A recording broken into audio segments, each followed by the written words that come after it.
Hello chums, now behind me here. I'm sorry, that was a bit quick, wasn't it? I know, sorry, I should have said that better, shouldn't I? Hello everybody. Now it sounds like sooty, doesn't it? Bye bye everybody. Wait, it's the heat. We'll just blame it on the heat.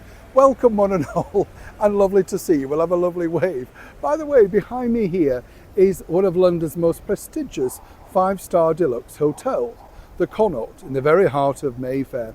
One of those places that isn't necessarily as well known like the Savoy, the Dorchester, Grosvenor House, that sort of stuff. That's because it prefers to be a little bit on the side of quiet. But actually behind that famous door, there are many famous Hollywood and royal stories. And I wanted to share them with you today. As ever, let me explain. Morning, nice to see you. Thank you so much as ever for your time. It is hot though, you know what I'm saying? Oh yes. And you know when you think, goodness, your mind starts to wander, doesn't it? Like, I could do with a nice cup of tea. I know, yes, this is the thing. Now let me explain about this, because this particular hotel is wonderful, trust me, really nice, and goes back to the 1800s.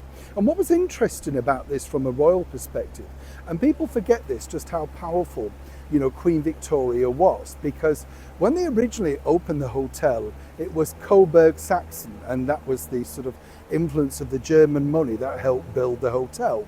But then in 1897, by pairing the two buildings together, they basically decided to rename it the Connaught. And this really was in honour of the Duke of Connaught, of course the son of Queen Victoria.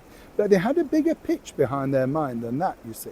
It wasn't just about being, deferential. Oh no, this is business, right? And they hoped that Her Majesty the Queen may in fact, bestow her presence upon the hotel. Then they could put, by royal appointment. Sadly, she never made it, but she did enjoy some of the fruits of the kitchen labours, because she did like quite a bit of the food that they sent over. This wasn't a problem though for the Prince of Wales, later to become, of course, Edward VII. He used this more or less as an office to meet, well, let's just say, business associates, because he liked the fact that they could be incredibly discreet. You get the picture, chums, right?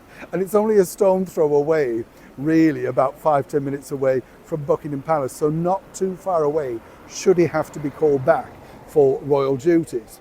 Now here's where this gets interesting, because many years ago, of course, here, something rather spectacular happened, which really changed the face of Hollywood. And it was all down to a film that is still beloved to this day.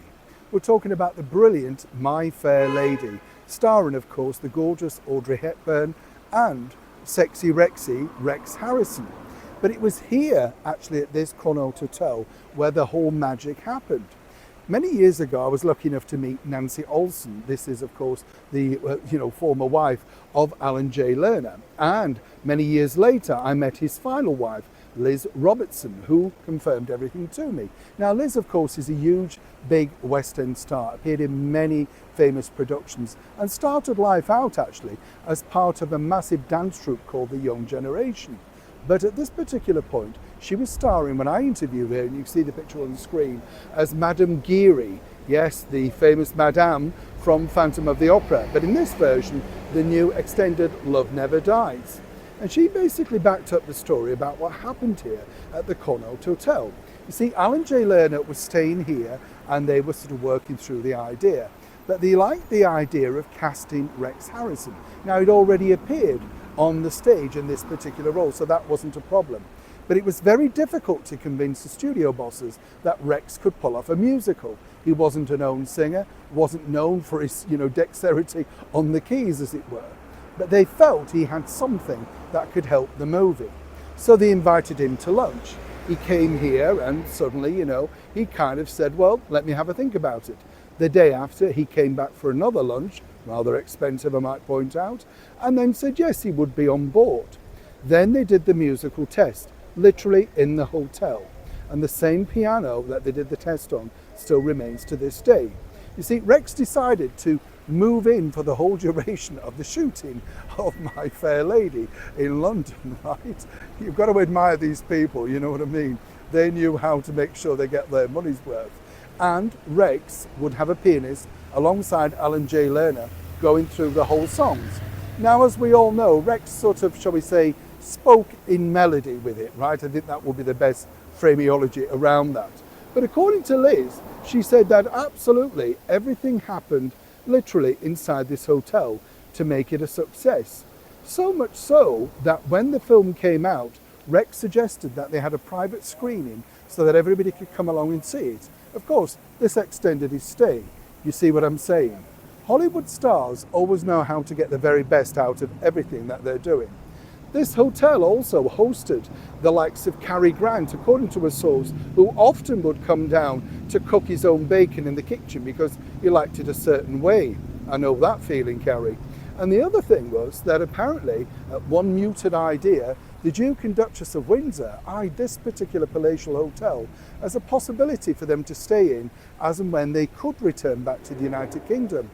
That idea was going okay until, of course, Queen Elizabeth, the Queen Mother, stepped in and said she might not be able to attend any further functions at the hotel if that was the case.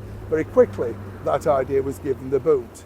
So if you are in London, in the heart of Mayfair, and you just want to come in here and soak in the atmosphere of so many wonderful stories that have gone before, then this truly is the place for you.